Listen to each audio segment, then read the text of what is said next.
Well, good day to you. It's great to be with you again. And we're actually on Revelations chapter 20 now. What's happened so far is, a quick run from the beginning. We've had chapter 1 was the vision of Jesus. Jesus in all his glory talking to John, or at least presenting himself to John, the vision.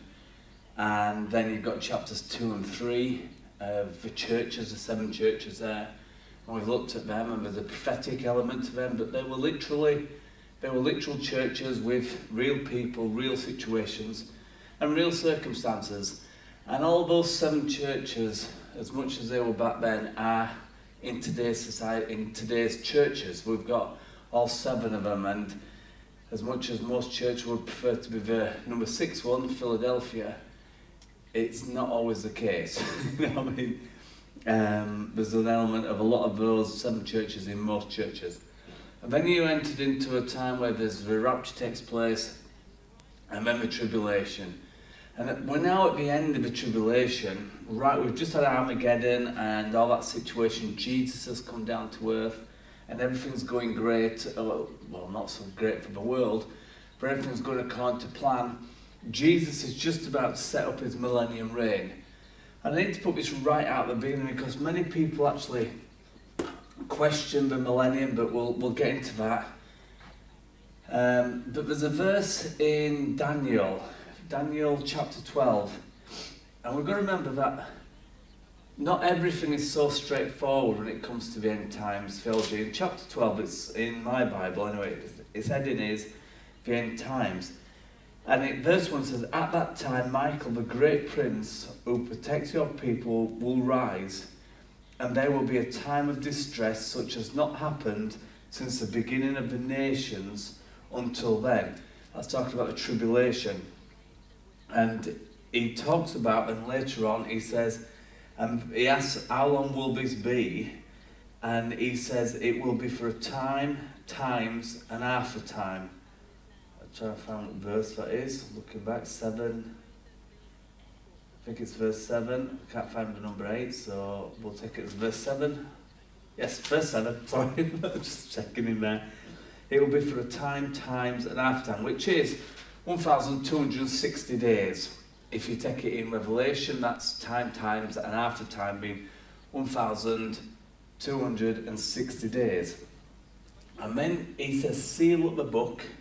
This is the end of Daniel. Seal up the book, and it will be. But then in verse 11, he says something really interesting, because there's a time between the end of the tribulation, Jesus has come, and when he sets up his millennium reign. And it's a time of 75 days. And we get that from the end of Daniel, because he says this, from the time of the daily sacrifice is abolished. That's midway through the tribulation, so that's 1,260 days before the end of the tribulations, and the desolation that causes, the abomination that causes desolation is set up. They will be 1,290 days. Now that's a 30-day difference from everywhere else. Now some scholars think that could be because of the fact that we don't operate on a 360-day year anymore, but even then, you're only looking at 5, 10, 15, 16, 17, 18 days, not 30 days. So there's this gap then between the end of the tribulation of 30 days, but then he says it's blessed is the one who waits for and reaches the end of the 1,335 days. This is a 30-day period and then a 45-day period thereafter. And there's very little, in my study notes, there's nothing there. And I've looked around, and it's often ignored by many people, even those who go on 10-time theology. But there are those who say there's a 75-day period between the end of the tribulation and Jesus setting up his throne on earth. Now, he could do it instantly, but obviously there's something going on. There's lots of parables that Jesus spoke about, and there's lots of things going on. Many believe this could be a time when he's sifting through the sheep and the goats scenario with the Jews, and he's parting them. It also talks about him raising up Jerusalem as a mountain higher than anywhere else, because we do believe that in the millennium time the earth will generally be flat, as in round as the ball, but in Jerusalem it will be a lot higher than anywhere else. It will raise Jerusalem up, so everybody will have to ascend up to Jerusalem from wherever they're coming from. And this could be the time. Others also believe that the 30 days is when he's dealing with the non-believers and again the Jews that's been there, because remember there will be Jews in Jerusalem that survived, and there'll be some that's in Petra and some other strongholds that have survived who may not be believers, and he'll have to sort through those people. And then there's a 45-day period where he'll be, many believe, giving out the rewards before he sets up his throne. But what we do know is that throughout the Bible, it talks about this idea of 1,000 years. Yet many people today, many churches have adopted what is a teaching from the Catholic Church that came about in about 300 AD, that there is no real millennium reign of Jesus. This came about because when Christianity was legalized under Constantine, it wasn't made the state religion, it was just legalized, you could be a Christian. The next emperor after that decided he didn't like the Christians, so he kicked back against them. But the emperor after that actually made Christianity the state religion. He wasn't really endorsing Christianity, but the problem was he had three strong groups. Christianity was one of them, the Christian group, and it was growing. Over 50% of slaves were now Christians, many of free people were Christians, and the entire Roman Empire, over half it were Christians. So the emperor got smart, because one group worshipped Jesus, there were another group who worshipped the sun god, and another group who worshipped Diana, Artemis in Ephesus, and she had a child, a virgin child. That's where this idea of Mary and the virgin child all developed into worshipping Mary, but that's a different story altogether. So the emperor then says, why don't we worship on a Sunday? Because Jesus was raised up on Sunday.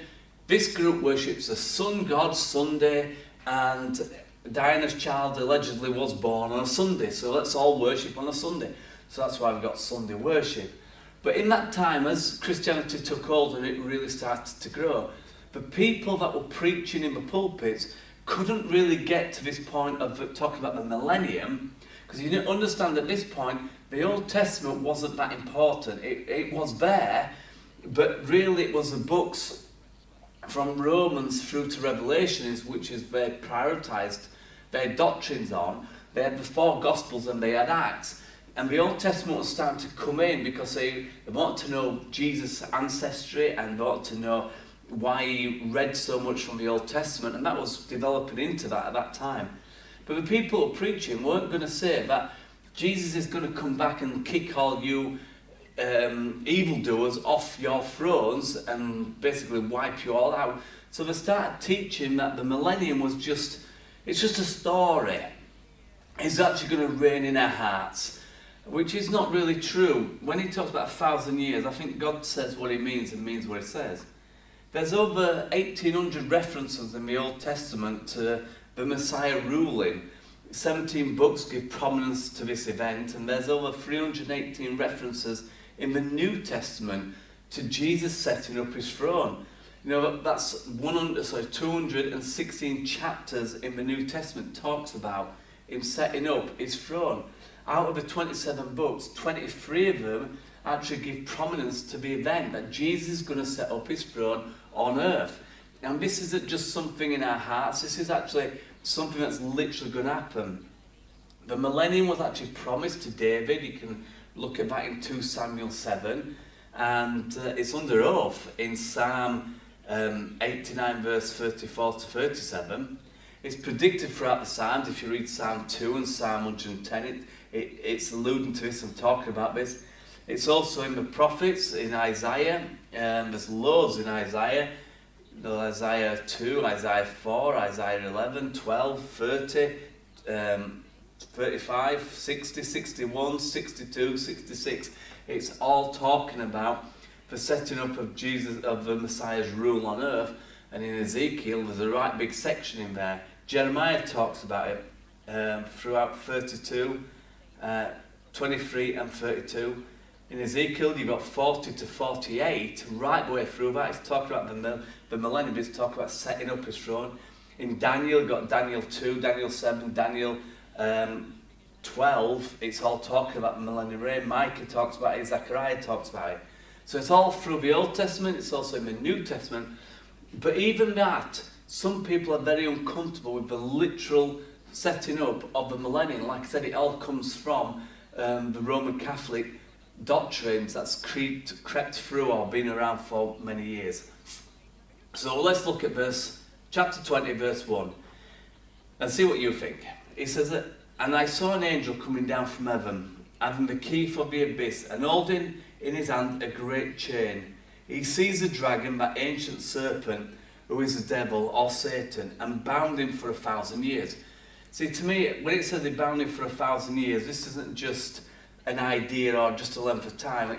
Why is the Bible so full of numbers that are, why does it say like 1,260 days? Why does it give such accurate things? 7 years, 3.5 years, times and half the time. And then people say, well, when it gets to this point, it doesn't really mean 1,000 years. It just means a length of time. Now, 1,000 years is 1,000 years. He says he threw him into the abyss and locked and sealed it over him to keep him from deceiving the nations any more until the 1,000 years was ended. After that, he must go free for a short time. This actually acknowledges that Satan is deceiving the nations. So there's going to come a time when he's got this angel. This isn't Michael, the powerful angel. This is an angel. I mean, it's a powerful angel, but it's just an angel. See, this idea of Jesus and Satan being on equal footing and being like two boxers in a ring and God the Father watching over them is nonsense. Jesus and Satan, they're not equals. Satan is an angel, and a fallen angel at that. Jesus is the creator of all things. They're on different levels completely. So this angel comes down and he grabs Satan and he throws him into the abyss or a bottomless pit, depends on which version you've got, and he locks and seals it to keep him from deceiving the nations. Satan, his plan at the moment is deceiving nations, and everything that's going on that you see going on in the nations right now is because Satan is deceiving the nations. It talks about that the God of this world has blinded the eyes of the unbeliever. If people are unbelievers, we can't expect them to believe the truth because their eyes have been blinded. That's why we need to pray for them. That's from 2 Corinthians 4, verse 4. Often people say to me, well, I'm just going to bind Satan. Well, that's great, but do you think nobody else has done that? I mean, we've got to be careful where we line up with authorities and what's going on. And I've heard many people stand up and say they're going up on a hill and shouting at the devil, I command this and I do it. Guys, we can't command the angels, and we've got an authority level under Jesus and in Christ to operate at this level. We can command the sick to be healed. We can command the demons to come out of people. But when it comes into the spiritual realm, we've got to be very cautious and we've got to work for. We have authority, we are the children of God. But even Michael, it says, this is in Jude, verse 9, but even Michael, the archangel, when he was disputing with the devil over Moses' body, did not himself dare condemn him or slander him, but said, the Lord rebuke you. So we need to be careful. On the earthly levels, we've got authority. We've got authority over our own bodies. But when we get into the spiritual level, we need to work out where we stand. And if we're in Christ, we can start. But just think about this. If it was so easy to bind the devil, why isn't it being done? People have often said that in the past that we are living in the millennium because things are so great. Well, Satan's chain is a little bit longer than it should be, according to Chuck Smith. He says that because it's still on the move, it's still doing horrendous things. So we need to be careful. Some believe the millennium is already happening, and it's not. It's something to come. Paul actually certainly believed that Satan were on the loose because he told us to put on the full armour of God so we can take our stand against the devil, so we could stand against him. And John also agreed with this in Revelation 2 because he said that's where Satan's throne is. So we need to be aware that Satan is around and he's on the prowl and he's growling, and we've got to take our stand, and we've got to stand against him and against all the other fallen angels and the demons and stand for God. But you've got to remember, we're coming from a point of victory, not a point of, we're not trying to win, we've already won because we're in Christ and Jesus did it on the cross. You know, he was cast out of heaven and now he's going to be cast out of the earth. Psalm 90, 2 Peter 3, it's all about this. I'm just looking at two little things. Sometimes people think that 1,000 years is just the length of time because of 2 Peter 3 verse 8 and Psalm 90 verse 4, where it talks about 1,000 years is like a day and a day is like 1,000 years. But in context, it's actually talking about, to God, time is irrelevant. 1,000 years is just that, is 1,000 years, but to God it's nothing, it's like a day. And a day is like 1,000 years. Because God is at the beginning and is at the end already. He sees both. He's not challenged by time like we are. He's not quite out of time. He sees Adam, but he sees the end. He sees you born. He sees you at the end as well. That's why he knows, and he can predestinate people, because he sees them born, he sees them at the end, and he knows what's going on. So many times, what God says is true, and what he says he means, and I believe that when he said 1,000 years, it means 1,000 years. Verse 4 says this: I saw thrones on which were seated those who had been given authority to judge. And I saw the souls of those who had been beheaded because of the testimony about Jesus and because of the word of God. You've got to ask yourself the question, who is the people who's been given authority and these thrones to sit on? Because these people are different to those who's been beheaded in the tribulation. They had not worshipped the beast or the image or received their mark on their forehead or their hand. It's interesting when it turns it round. The rest of Revelation talks about they receiving the mark and then worshipping, but because we've passed that point now, it's the other way around. They came alive and reigned with Christ for 1,000 years. We've got 1,000 years again. I believe the people that are going to be sitting on thrones and being given authority is the church. Priority, because it tells us that we've been given crowns, we've been given thrones. But those people who's from the tribulation, it talks about them having palm branches, and it says they're going to reign with him, but it doesn't mean sat on a throne alongside him. The rest of the dead did not come alive until the 1,000 years was ended. Again, we've got 1,000 years. The rest of the dead is talking about the non-believers. This is the first resurrection. This brought a lot of complication to many people, because they're thinking, well, if this is the first resurrection, sorry, I didn't say that word, this is the first resurrection. If this is the first one, then what about the one that happened 7 years earlier, when the tribulations were just about to start, the rapture happened, and people have been raised from the dead? But you can also understand that to God, this is the first resurrection. Jesus was the first fruit 2,000 years ago, as being the first one to be raised from the dead to live forever. People have been raised from the dead since then, but often die, well, they all die again. So Jesus is the first fruit. In Matthew, it talks about people being raised from the dead, walking through Jerusalem at that point. Many people throughout history have been raised from the dead. So Jesus is the first one, and this first resurrection is not an event in itself. It's a period up to this point. So from Jesus' resurrection right to the end of the tribulation is the first resurrection. It says, blessed and holy are those who share in the first resurrection. The second death has no power over them, because they will be priests of God and Christ and will reign with him for 1,000 years. Again, we've got 1,000 years. So in the millennium, what's going to happen? There's going to be several changes, physical changes, according to Zechariah and Isaiah. That's Zechariah 4 and Isaiah 35. Physical changes are going to happen. Like I said, the earth's going to be a lot flatter. There's not going to be mountains and great valleys. It's going to be a lot flatter, and Jerusalem is going to raise up. The curse is going to be lifted, according to Isaiah 11, verse 6 to 9. So the curse is gone. Satan's gone. The curse is gone. Creation will be redeemed. Talks about that in Genesis 3, when the curse came, and then you've got to read Romans 8, 20-22, when the earth is waiting for the sons of God to rise up. The earth the earth in full knowledge of the Lord, everybody on the earth will know about God.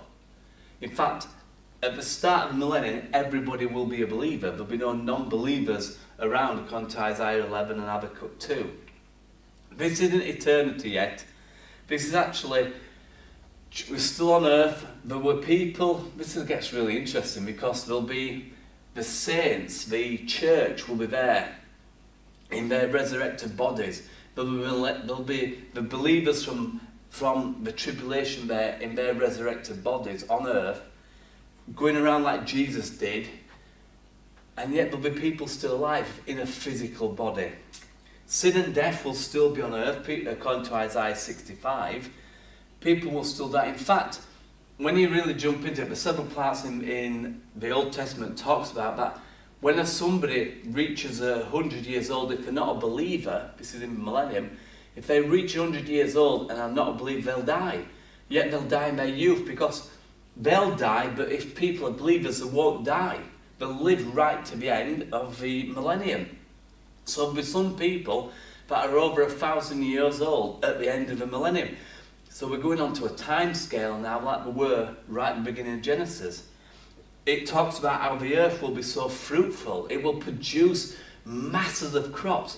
Imagine this, there's going to be a time when Jesus is on the throne, the earth is producing masses of crops. People, are living a long time, so the population is going to mushroom, but Jesus is there, knowing everything, and it's going to be a glorious time, almost a utopia. It's not heaven, but it's going to be a real good time. There'll still be sin in there with the unbelievers, because it seems sad that Jesus can be on the throne, and yet there's still going to be unbelievers.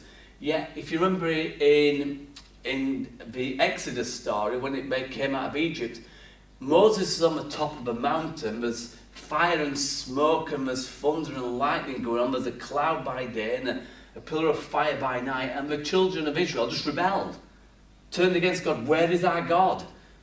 And yet he was there right with them. So even in the millennium, there's people going to rebel against God. Longevity is going to, according to Isaiah 65, there's no resurrection of the millennium saints at this point.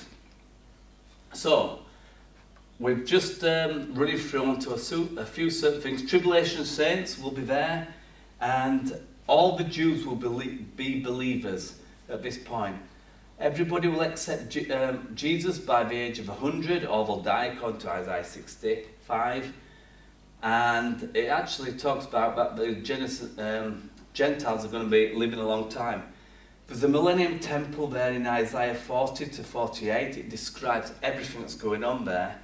So then we'll move on. Verse 7 of Revelation chapter 28. It says, "When the 1,000 years was over, Satan was released from his prison, and he will go out to deceive the nations from the four corners of the earth.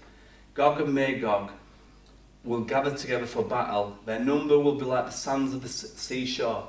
So right at the end of the millennium, there's going to be millions of people right at the end that don't believe. Yet Jesus is still on the throne. Satan's going to be released, and he's going to raise up an army.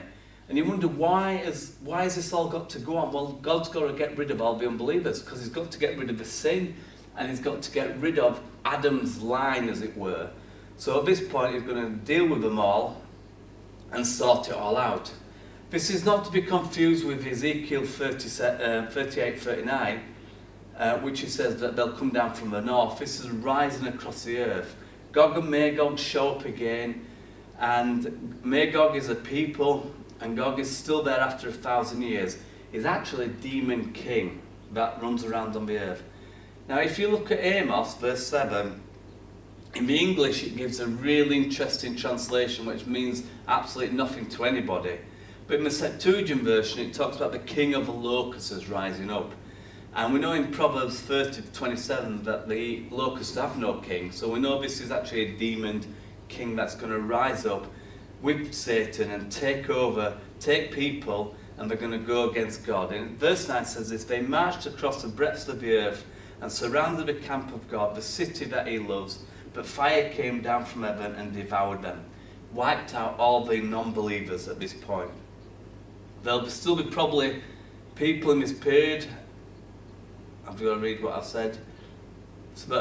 In this period of time, there'll be these people will have a perfect environment. There'll be no disease, there'll be no lack, and yet people will still rebel against God.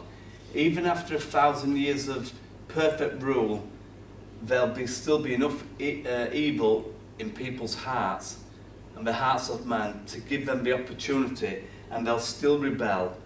We belong to a fallen race, and every human being is born with the nature of Adam inside them. It's only when you get saved you get the nature of Christ.